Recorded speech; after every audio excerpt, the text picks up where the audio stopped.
Uno de los efectos más notables del calor, y seguramente el que promovió el desarrollo de la termodinámica, es la capacidad que tiene el intercambio térmico de producir un trabajo mecánico. La relación entre calor y trabajo es el tercer punto de esta división de efectos que elegimos para organizar un poco este tema. El calor, estudiamos anteriormente que puede provocar un cambio de temperatura, el calor puede provocar un cambio de fase, y ahora vamos a ocuparnos de los efectos, digamos, dinámicos del calor, que es lo que nos lleva directamente a los orígenes de la termodinámica. Pero en vez de zambullirnos directamente en el trabajo de expansión-compresión de un gas, que es el tipo de trabajo termodinámico del que nos vamos a ocupar, y de las máquinas térmicas y de los procesos cíclicos, vamos a hacer un paréntesis en el que vamos a enganchar con un tema anterior, el concepto de calor específico, y vamos a ver cómo surge necesariamente de profundizar un poquito más de lo que hicimos hasta ahora sobre el punto calor específico, en particular, la necesidad de considerar la aparición del trabajo de expansión-compresión en nuestras ecuaciones.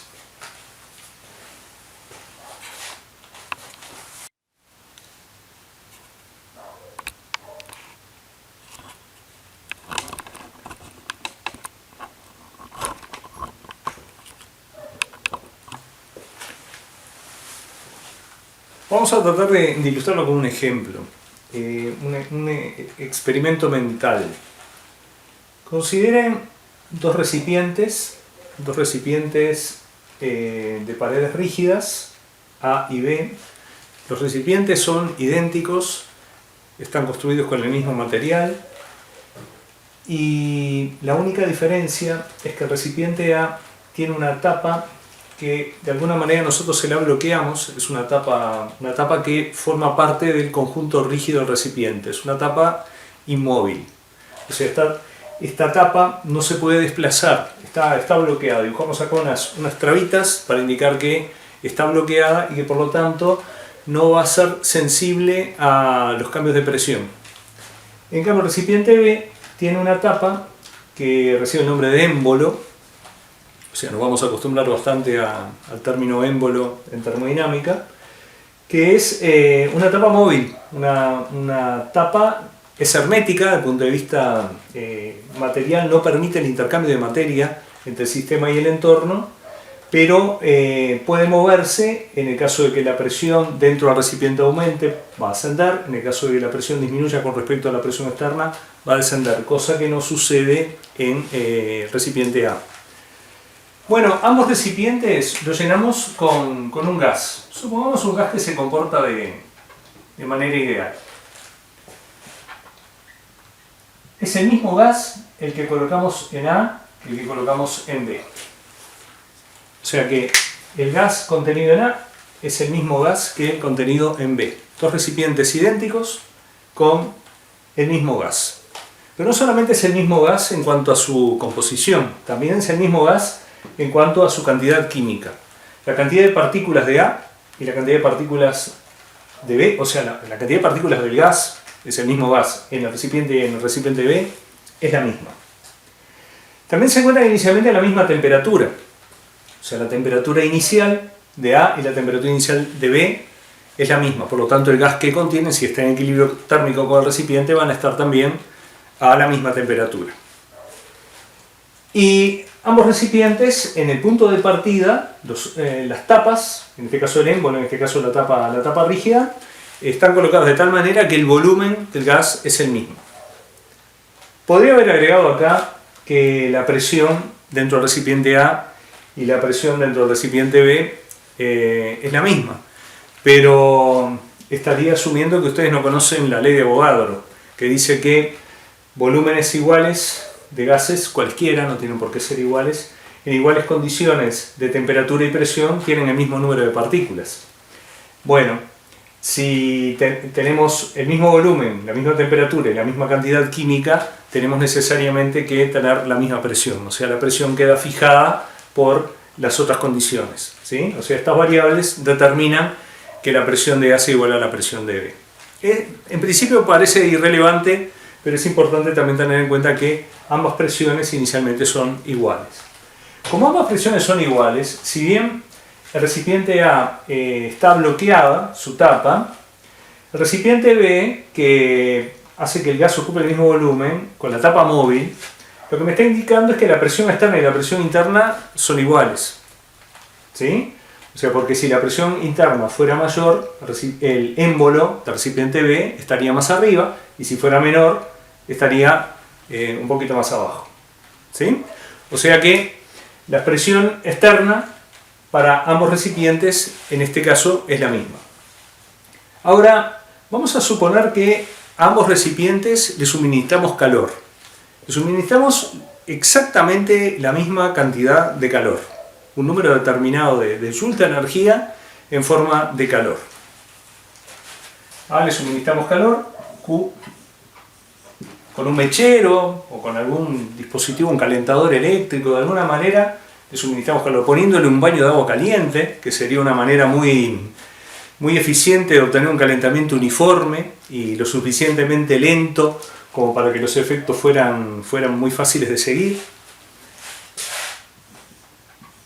Y a B le suministramos calor, que vale lo mismo. O sea, el calor suministrado a A es igual al calor suministrado a B.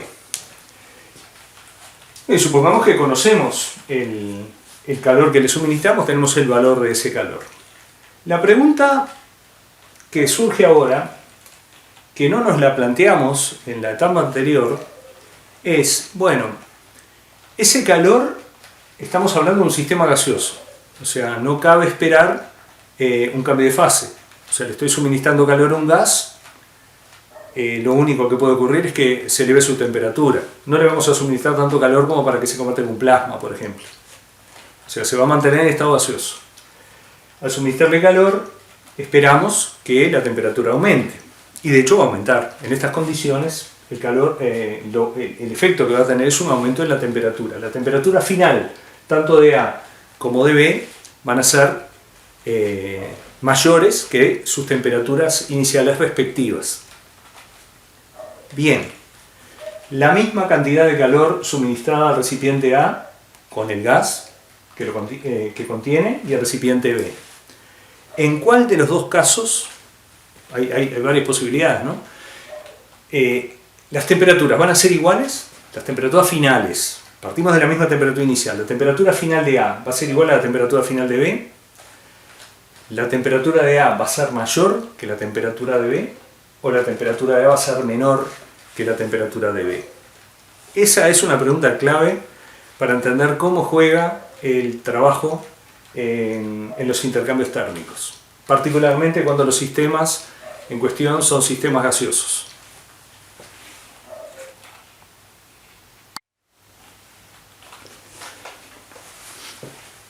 Bueno, si aún no pensaron su respuesta, tienen tiempo todavía, pausen el video y esperen un poquito, piénsenla un poco mejor, elaboren una respuesta, fundamentenla y después sigan adelante.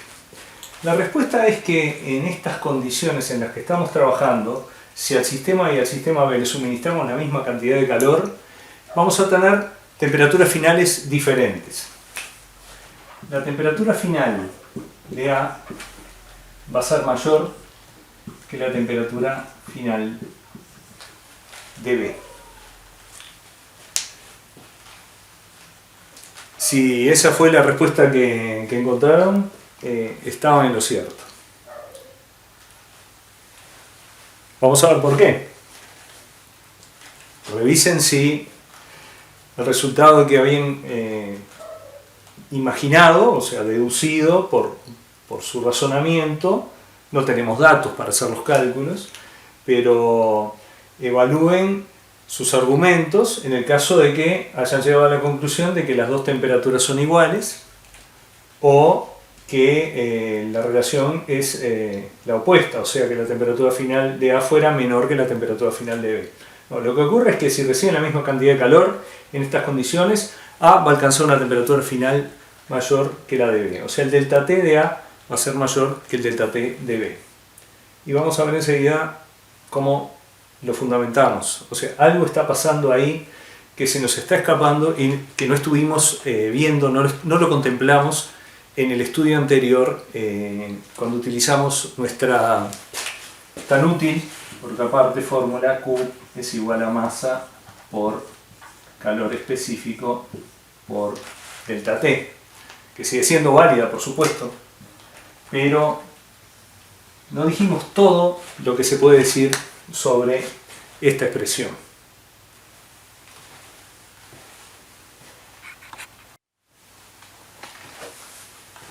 Bueno, organizando un poco los datos que tenemos, las condiciones iniciales son las que habíamos dicho y ahora llegamos a la conclusión, o ustedes están asumiendo como cierta mi conclusión, de que la temperatura final de A va a ser mayor que la temperatura final de B. Despejamos acá un poco el espacio y vamos a ver un poquito, a trabajar un poco sobre las expresiones de calor para A y para B respectivamente. Son iguales. El calor intercambiado por A y por B tienen el mismo valor. Bueno, ¿cómo podemos expresar Q para el gas en el recipiente A? Sería la masa, que es la misma, la masa de A y la masa de B tienen el mismo valor, por el calor específico, y acá en lugar de delta T, podemos indicarlo como lo que significa delta T, o sea, la temperatura final menos la temperatura inicial. T final menos T inicial. T final, TA, menos T inicial, que es la misma. O sea, la T final es lo que diferencia, según estamos tratando de demostrar, el estado final de A del estado final de B. Por otra parte, Q para B podemos expresarlo como la masa, que es la misma que la de A, por el calor específico de B, por T final menos, acá pongamos un paréntesis, porque cuando calculamos tenemos que aplicar distributiva muchas veces y si olvidamos ese paréntesis obtenemos resultados calamitosos. Se puede acostumbrarse a que el delta T lo consideremos dentro del paréntesis. No es calor específico por T final, sino calor específico, masa por calor específico por la diferencia entre T final y T inicial. Es el delta. Bueno, bien. T final de B. ¿Sí? Marcamos ahí las diferencias. Q de A y Q de B, si bien están individualizados, acá arriba está aclarado que valen lo mismo. Fíjense que tenemos la misma masa. Tenemos el mismo calor. La misma masa, el mismo calor intercambiado, la misma temperatura inicial. La temperatura inicial y la temperatura inicial de A y de B eran la misma. Y sin embargo la temperatura final habíamos dicho que era mayor para A que para B. Bueno, si la temperatura final, que es una magnitud termodinámica de estado que podemos, es una variable de estado que podemos determinar con un termómetro. Si obtenemos una temperatura A mayor que la temperatura B, no podemos dudar de la experiencia. Lo que vamos a tener que explicar por qué se da esa diferencia. Bueno, si la temperatura final y la temperatura final de A y la temperatura final de B son diferentes, la única posibilidad para que la igualdad entre Q de A y Q de B se mantenga es que los calores específicos sean diferentes. El calor específico para A no va a tener el mismo valor que el calor específico para B. Pero ¿cómo? Si estamos hablando de el mismo gas, no hubo cambio de fase, porque el calor específico puede ser diferente para una misma sustancia en el estado sólido, líquido, gaseoso. Acá estamos trabajando con el mismo gas en el mismo estado de agregación, no hay cambio de fase. ¿Cómo es posible que el calor específico tenga un valor diferente? Pero ante la evidencia nos tenemos que rendir y aceptar que el calor específico tiene que ser diferente o algo está sustancialmente mal, o no le dimos el mismo calor y por eso la temperatura final de A fue mayor que la de B, le habremos dado más calor a A que a B, o no teníamos la misma masa, entonces como teníamos menos cantidad de A, al darle el mismo calor, elevamos más su temperatura, pero chequeamos todo. Bueno, vamos a probar, capaz que nos equivocamos en algo. Verifiquemos, el mismo gas, la misma masa, la misma temperatura inicial, el mismo recipiente, el mismo calor y el resultado, confíen en mí, va a ser otra vez el mismo. La temperatura final del sistema A va a ser mayor que la temperatura final del sistema B. Con lo que debemos asumir que esto que alegremente representamos como calor específico, como si fuera una constante, deben ser diferentes. Tienen que ser diferentes. Bueno, diferentes.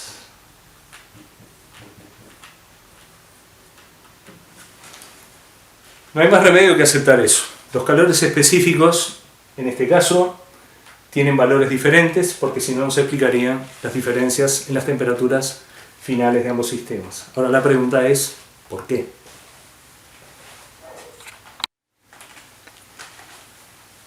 Bueno, ¿cómo resolvemos este misterio? Capaz que alguno encontró algo sospechoso en la manera de presentar las condiciones finales. ¿Por qué hizo un cuadro tan grande y puso solamente las temperaturas? Bueno, capaz que era una desprolijidad del pizarrón, pero en realidad hay una razón. Acá estamos omitiendo, acá dijimos, bueno, el gas A sigue siendo el mismo que el gas B, la cantidad química sigue siendo la misma, la temperatura final no, la temperatura final de A es mayor que la temperatura final de B, pero no dijimos nada sobre el volumen. Bueno, vamos a analizar un poco razonadamente qué es lo que puede haber sucedido en cada uno de los dos casos. A los dos sistemas les suministramos la misma cantidad de calor. Colocamos bajo un mechero, pusimos un mechero y los calentamos a los dos. El mismo mechero con la misma llama durante el mismo tiempo. La misma cantidad de calor fue recibida por los dos sistemas. Ahora, fíjense qué es lo que pasa con el recipiente A. La tapa del recipiente A está bloqueada, no puede moverse. Y es una tapa rígida y el recipiente es rígido. Por lo tanto, como ustedes saben, si yo tengo un gas confinado dentro de un recipiente rígido y aumento su temperatura, lo que va a ocurrir es un aumento de presión.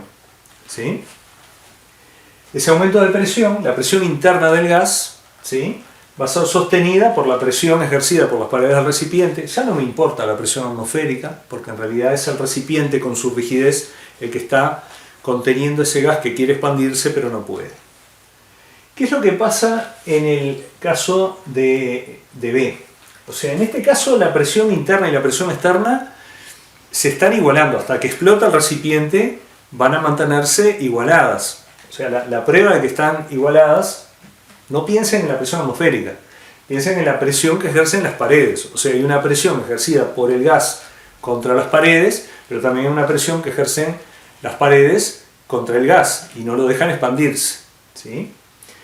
En cambio, este recipiente, supongamos que el émbolo es un émbolo de masa infinitesimal, de masa despreciable, lo que confina al gas en las condiciones iniciales es la presión externa. Hay una presión externa, puede ser la presión atmosférica. Si no quieren que el émbolo sea tan ideal, pueden agregarle la presión atmosférica más la presión que ejerce el émbolo, no hay problema. Pero el tema es que esa presión permanece constante, porque si el émbolo se mueve sin rozamiento y hay una presión atmosférica externa constante y el émbolo tiene una masa constante, va a tener un peso constante y el gas, cuando eleve su temperatura, se va a expandir, ¿sí?, va a aumentar su presión, pero inmediatamente ese aumento de presión, un aumento de presión infinitesimal va a provocar un aumento de volumen infinitesimal hasta que las presiones vuelvan a igualarse. O sea que la presión interna del gas y la presión externa, si este proceso lo hacemos de manera lo suficientemente lenta, van a valer siempre lo mismo. O sea, va a pasar por sucesivos estados de equilibrio el émbolo al expandirse el gas. ¿Sí? Bien, perfecto. Pero estamos tratando de ver por qué la temperatura en los dos casos era diferente. Vamos a agregarle un componente más a la discusión. Todo el calor que yo le estoy dando al gas contenido en el recipiente A se está empleando en elevar la presión, pero en definitiva esa elevación de presión se debe a que estamos elevándole la temperatura. O sea, ¿por qué aumenta la presión si las moléculas son las mismas? Y porque se está moviendo más rápido. Esas moléculas moviéndose más rápido están chocando con más frecuencia y con más energía contra las paredes del recipiente y eso genera un aumento de la presión. ¿Sí? Pero no lo dejamos expandirse. O sea que todo el calor que le estamos suministrando al recipiente A, o sea Q sub A, todo ese calor se está utilizando para elevar la energía interna de las moléculas. O sea, elevar en definitiva la temperatura. Estamos elevando la energía interna del sistema en su conjunto. En cambio, en el caso del recipiente B, cuando le suministramos calor, el gas se expande y el émbolo sube. Y el émbolo cuando sube está venciendo una fuerza exterior que se opone a su desplazamiento. O sea, afuera no hay vacío, hay una presión exterior que en principio estaba confinando el gas dentro de ese recipiente. Cuando el gas se expande, venciendo esa presión exterior, que en definitiva es presión es fuerza dividido superficie, está realizando un trabajo. O sea que en el caso del recipiente B, nosotros le estamos dando la misma cantidad de calor que le dimos al recipiente A, pero en B ese calor se está empleando en dos funciones diferentes. Una, elevar la temperatura. Eso es lo que hace que el gas tienda a expandirse y de hecho se expanda porque tiene un émbolo móvil arriba. Y dos, en realizar el trabajo de expansión. Ese émbolo, al subir, está realizando un trabajo y el trabajo es energía. Quiere decir que en el caso del recipiente A, todo el calor suministrado se empleó en aumentar la temperatura. En el caso del recipiente B, todo el calor suministrado, que es igual al calor suministrado en A, se empleó en parte en elevar la temperatura, en parte en realizar un trabajo de expansión. Y como la energía se conserva, si yo me gasté una parte del calor que recibí en realizar un trabajo de expansión, no tuve todo el calor que tuvo A para elevar la temperatura. Por lo tanto, mi temperatura final va a ser menor que la de A. No sé si quedó claro. ¿Sí? O sea, el hecho de que me haya gastado el calor en dos cosas, aumento de temperatura y realización de trabajo, en el caso de B, hace que mi temperatura final sea menor que la de A, en la que se gastó todo el calor que recibió en producir un aumento de temperatura. Por eso el delta T de A es mayor que el delta T de B.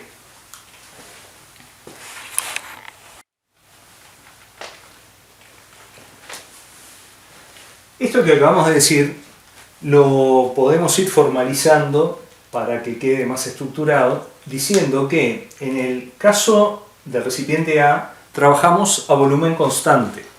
Recipiente rígido, volumen constante. Hubo intercambios de calor, pero ocurrieron a volumen constante. En el caso del recipiente B, trabajamos a presión constante.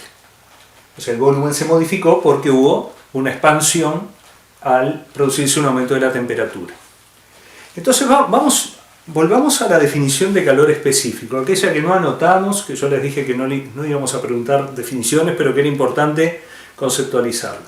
Dijimos que el calor específico es la cantidad de energía que se le debe suministrar a una masa determinada, generalmente 1 gramo, de una muestra para elevar su temperatura 1 grado centígrado, Celsius o Kelvin. ¿Sí? Bien. Si trabajamos a volumen constante, el calor que le tengo que suministrar para provocar ese delta T de 1 grado Celsius, ahora estamos hablando del mismo delta T, ¿no?